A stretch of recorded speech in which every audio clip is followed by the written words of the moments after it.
Shri Sai master ప్రవచనములు అధ్యాయం 1 సద్గురువు గురుమధ్యే స్థితం విశ్వం విశ్వమధ్యే స్థితో గురుః గురుర్విశ్వం నచాన్యోస్తి తస్మై శ్రీ గురవే నమః. గురువే విశ్వం, గురువు కన్యంగా మరొకటి లేదు అంటే గురువు అంతటి గొప్ప మహనీయుడన్నది సుస్పష్టం. అటువంటి గురువు సకల దేవతా స్వరూపి. బాగా అవగాహన చేసుకుంటూ పోయేవారికి ఈ చరాచర విశ్వమంతా గురువు యొక్క స్వరూపమే, అందుకు భిన్నంగా మరొకటి లేదు. ఈ శ్లోకం వల్ల తెలిసేదేమిటంటే ఈ చరాచర విశ్వమంతా తమ రూపమేనని ఎవరైతే నిరూపణ ఇవ్వగలరో వారే నిజమైన సిసలైన సంపూర్ణమైన గురువు అని. ఉదాహరణకు శ్రీకృష్ణుడు జగద్గురువుగా, యోగీశ్వరుడుగా, గీతాచార్యుడుగా లోకంలో ఇంతటి కీర్తి గరించడానికి కారణం భగవద్గీతోపదేశం కాదు. ఎందుకంటే అదే భగవద్గీతను అనేకసార్లు చదివినటువంటి మామూలు వ్యక్తి కూడా శ్రీకృష్ణుడు చెప్పినంత గొప్పగానూ ఉపన్యాసం ఇవ్వగలడు. కానీ మామూలు వ్యక్తి చేయలేని పని ఒకటి ఉంది, అదే విశ్వరూప సందర్శనం. శ్రీకృష్ణుడు అర్జునునికి విశ్వరూప సందర్శనం కలిగించాడు. తాను చెప్పిందంతా నిజమని నిరూపించాడు. ఆ పని మామూలు వ్యక్తి ఎలా చేయగలడు? తాను చెప్పింది నిజమని అర్జునుడికి అనుభవపూర్వకంగా నిదర్శనమిచ్చాడు శ్రీకృష్ణుడు. ఈ సృష్టి అంతా తన రూపమేనని చెప్పాడు. అప్పటిదాకా శ్రీకృష్ణుడు ఎంతగా చెప్పినా ఏమిటబ్బా ఇట్లా చెప్పాడియనా అని అర్జునుడికి అనిపిస్తుంది. కానీ విశ్వరూప సందర్శనం అయ్యేసరికి అర్జునునికి అప్పటి వరకు తాను చెప్పిన విషయాలు మొత్తం, అంటే విశ్వరూప సందర్శనం ఇచ్చేటప్పటికి ఎన్ని అధ్యాయాలు గీతలో ఉన్నాయో అన్నీ సమన్వయమై అనుభవమై దర్శనమయ్యాయి. అదే కృష్ణుని యొక్క గొప్పతనం. అందువలననే ఆ విషయంలో శ్రీకృష్ణునికి సాటి ఎవరూ లేరు. మరలా అదే విషయం అంత సంపూర్ణంగానూ పామరులైన మానవులకు కూడా ఈ విశ్వమంతా తన రూపమేనని అనుభవపూర్వకంగా నిరూపించిన వారు శ్రీ షిరిడి సాయినాథుడు. ఎంతోమంది మహాత్ములు వచ్చారు పోయారు. ఇందులో ఎవరు ఎక్కువ ఎవరు తక్కువ అన్నది ప్రశ్న కాదు. కానీ మనకు అనుభవపూర్వకంగా నిరూపించడం వల్ల మార్గం సులభమవుతుంది, మన మనసు తేలికగా అవుతుంది.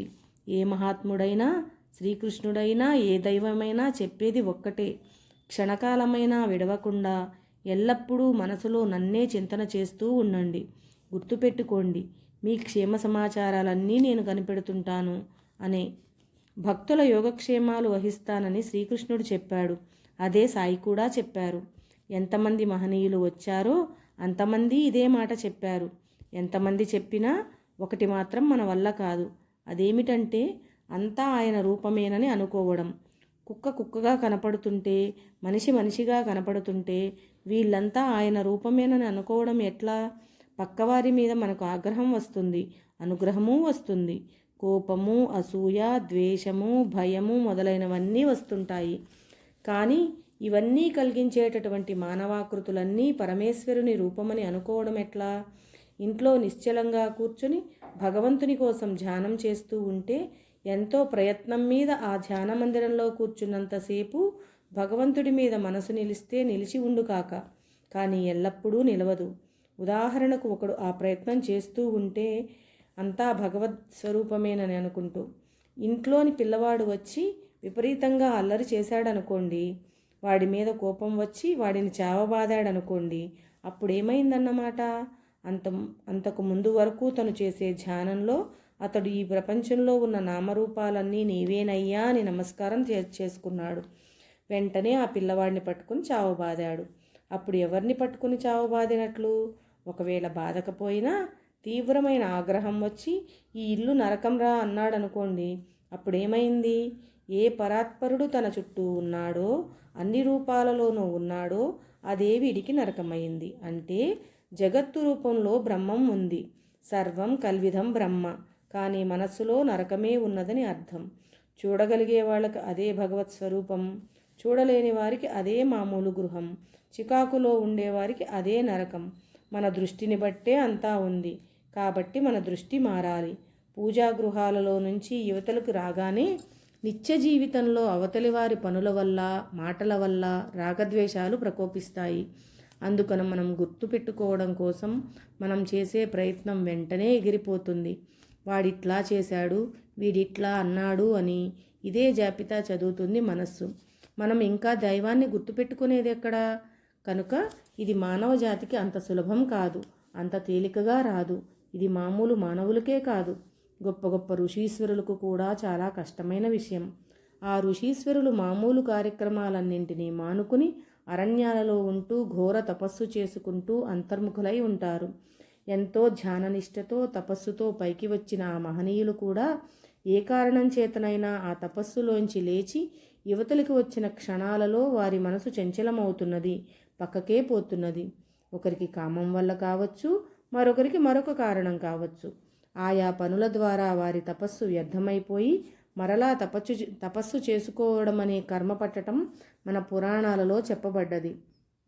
ఒక ఋషీశ్వరుడు తపస్సు చేసుకుంటున్నాడు. ఎవరో ఏదో చేశారు. వారికి ఆగ్రహం వచ్చింది. ఒరేయ్, నీవిట్లా అయిపో అని శాపం పెట్టాడు. ఆ శాపం రూపంలో, ఆగ్రహ రూపంలో వాడికి పతనం వస్తుంది. అప్పుడు అవతలి వాడికి కూడా కొద్దో గొప్పో సామర్థ్యం ఉండి ఉంటే వాడి తపస్సుతో వాడు శాపం పెట్టాడు. అప్పుడు ఏమైందన్నమాట? వాడి శాపం తీరేదాకా వీడా శాపఫలాన్ని అనుభవించవలసిందే. అప్పుడు ఇంతకు ముందు చేసిన తపస్సంతా వ్యర్థమైపోయినట్లే కదా. ఇదంతా ఎందుకు చెప్పానంటే, అంతటి మహాత్ములకే తపస్సులకే అంతర్ముఖులై నిశ్చలంగా అదే నిష్టలో ఉండడం సాధ్యపడలేదు. కాసేపు తెరపు కోసం బయటికొస్తే ఆ కాసేపటిలోనే బోల్తా కొట్టిపోయిన వాడే ఉన్నాడు. తపస్సు భగ్నమైపోయిన వాళ్ళు ఉన్నారు. అది అంతటి కష్టమైన పని. అది ఋషీశ్వరులకే సాధ్యపడలేదంటే ఇంకా మనం ఎంత జాగ్రత్తగా ఉండాలో తెలుసుకోవాలి. ఉదాహరణకు, ఒకరోజు ఒక భక్తురాలు బాబా వద్దకు వచ్చి బాబాను తన ఇంటికి భోజనానికి రమ్మంది. అలాగే తల్లి, తప్పకుండా వస్తాను, భోజనం కూడా చేస్తాను, కానీ నేను వస్తే మాత్రం చీకొట్టి తరిమేయకు సుమా అని అన్నారు బాబా. బాబా, నేను మిమ్మల్ని అలా ఎందుకు చేస్తాను, మీరు తప్పక రావాలి అని ప్రార్థించి ఆమె ఇంటికి వెళ్ళింది. బాబాకు ఆతిథ్యం ఇవ్వడానికి వంటకాలను సిద్ధం చేసి బాబా కోసం ఎదురుచూస్తూ కూర్చుంది. భోజన సమయం దాటిపోతున్నా బాబా మాత్రం రాలేదు. కానీ ఒక కుక్క వచ్చి బాబా కోసం వండి వడ్డించడానికి సిద్ధంగా ఉన్న వంటకాలను ముట్టుకోబోయింది. అది చూసిన ఆమె పొయ్యిలోని కట్టెను తీసి ఆ కుక్కపైకి విసిరేసింది. ఆ కుక్క తప్పించుకొని వెళ్ళిపోయింది. ఆ తర్వాత ఆమె చాలాసేపు బాబా కోసం వేచి చూచింది, కానీ బాబా రాలేదు. తర్వాత ఎంతో బాధగా మసీదుకు వచ్చి బాబా తన ఇంటికి భిక్షకు రానందుకు నిష్ఠూరమాడింది. అప్పుడు బాబా ఆమెతో, నేను వస్తే మండుతున్న కట్టె నాపై విసిరేశావు కదమ్మా, నువ్వే నన్ను గుర్తుపట్టలేదు, సర్వజీవుల రూపాలలో నేనే ఉన్నానని గుర్తుంచుకో అని చెప్పారు. అలాగే హంసరాజ్ అనేవాడు చాలా కాలంగా ఉబ్బస వ్యాధితో బాధపడుతుండేవాడు. ఎన్ని వైద్యాలు చేసినా తగ్గకపోయేసరికి బాబా దగ్గరకు వచ్చి షిరిడీలోనే కొంతకాలం ఉన్నాడు. అతనిని బాబా పుల్ల పెరుగు తినవద్దన్నారు. కానీ అతడికి పుల్ల పెరుగు అంటే చాలా ఇష్టం. అందుకని బాబా తినవద్దన్నా కూడా భార్య చేత బలవంతాన తోడు పెట్టించుకొని తినేవాడు. కానీ సర్వజ్ఞుడైన బాబాకు తెలియనిదేమున్నది? బాబా చిత్రమైన లీల చేశారు. ప్రతిరోజు ఆ దంపతులు మసీదులో మధ్యాహ్న హారతికి హాజరయ్యేవారు. వారు అక్కడికి వచ్చిన సమయంలో ప్రతిరోజు వీళ్ళ రూములోకి ఒక పిల్లి వచ్చి పెరుగు తినిపోయేది. మొదటి రోజు అలా జరిగేసరికి పొరపాటు అనుకుని అన్ని జాగ్రత్తలు తీసుకున్నారు. కానీ అదేమి చిత్రమో, వీరెన్ని జాగ్రత్తలు తీసుకున్నా ఆ పిల్లి రావడం, పెరుగు తినిపోవడం ప్రతిరోజు జరుగుతూనే ఉంది. చివరకు అతనికి విసుగు పుట్టి కోపం వచ్చి హారతికి కూడా పోకుండా దాన్ని ఎలాగైనా రాకుండా చూడాలని, వస్తే కొట్టాలని నిర్ణయించుకొని ఒక కర్ర చేత్తో పట్టుకుని కాపలా కూర్చున్నాడు. సరిగా సమయానికి ఆ పిల్లి రానే వచ్చింది. రోజు పెరిగి తినిపోతావా అని అతడు దానిని కర్రతో కొట్టాడు. తర్వాత అతడు మసీదుకి రాగానే బాబా అన్నారు, ఇక్కడొక పనికిమాలిన వాడు ఉబ్బసంతో బాధపడుతున్నాడు. వాడిని పుల్ల పెరుగు తినవద్దని చెప్పాను. ఎంత చెప్పినా వినకుండా అతడు తింటూనే ఉంటే నేనే పిల్లి రూపంలో వెళ్ళి తిని అతడు ఆ పెరుగు తినకుండా చూస్తున్నాను. చివరకు వాడు నన్ను ఈరోజు కర్రతో కొట్టాడు అన్నారు. అలాగే బల్వంత్ నాచ్నే అన్నగారు బొంబాయిలో శస్త్రచికిత్సకని ఆసుపత్రిలో ఉన్న సమయంలో వాళ్ళింటికి ఒక సాధువు వచ్చి భిక్ష అడిగాడు. అతని వదినిగారు అన్నం పెట్టింది. ఇంట్లో బెండకాయ కూర ఉంది, కానీ అది అందరూ తినగా మిగిలింది కదా అని ఆయనకు వేయలేదు. వేరే కూర వేసింది. కానీ ఆ సాధువు ఆ కూరే అడిగి వేయించుకొని మరీ తిన్నాడు. ఆ తర్వాత 4 సంవత్సరాల తర్వాత అతడు షిరిడీ మొట్టమొదటిసారిగా వెళ్ళినప్పుడు బాబా ఆ సాధువు తానేనని అతనికి తెలిపారు. ఇలాంటి ఎన్నో సంఘటనల ద్వారా ఏ సాధువుకు పెట్టినా తనకే చెందుతుందని, ఏ ప్రాణిని ఆదరించినా హింసించినా తనకే చెందుతుందని నిరూపించారు బాబా. ఏ దైవానికైనా మొక్కుకొని ఆ మొక్కు ఎగ్గొడితే వాళ్ళు రాగానే వాళ్ళు మొక్కుకున్నంత డబ్బు అడిగి పుచ్చుకునేవారు. అలాగని పక్కవాడు డబ్బులిస్తే తీసుకునేవారు కాదు. ఏమయ్యా, వాడిస్తే తీసుకుంటివి, వీడిస్తే తీసుకోలేదేమని అడిగితే వాడు మొక్కుకుని ఎగ్గొడితే అడిగి తీసుకున్నాను, వీడు మొక్కుకోలేదు కనుక వీడి దగ్గర తీసుకోలేదు అనేవారు. కాబట్టి ఏ దేవత కర్పించినా తనకే చెందిందని, చివరికి మానవ మాత్రుడు కూడా ఏ విధంగా చూచుకున్నా కూడా అది ఆయనకే చెందిందని భక్తులకు అసంఖ్యాకంగా అటువంటి అనుభూతులను ఇస్తూనే వచ్చారు. అంతటా అన్ని రూపాలలో వ్యాపించి ఉన్నవాడు అంతటా ఉన్నాడు కనుక ఎప్పుడూ ఆయనకు అన్నీ తెలుస్తూనే ఉంటాయి. కారణం అన్ని రూపాలలో ఆయనే ఉన్నారు కనుక. ఉదాహరణకు చంద్రాబాయి బోర్కర్ అను భక్తురాలు షిరిడీలో కొంతకాలం ఉన్నారు. అప్పుడు ఆమె భర్త పండరీపురంలో ఉన్నాడు. ఒకరోజు బాబా ఆమెతో పండరీపురంలోని ఆమె భర్త వద్దకు వెళ్ళమని చెప్పారు. ఆమె వెంబడే తానుంటానని కూడా చెప్పారు. కానీ ఆమె అక్కడికి వెళ్ళేసరికి ఆయన అక్కడ లేరు. ఎక్కడికి వెళ్ళారో కూడా తెలియలేదు. ఏమి చేయాలో తోచని పరిస్థితుల్లో ఆమె ఉండగా ఒక ఫకీరు ఆమె వద్దకు వచ్చి, మీ వారు దోన్ స్టేషన్లో ఉన్నారు, వెంటనే వెళ్ళమని చెప్పి టికెట్ కూడా ఇచ్చారు.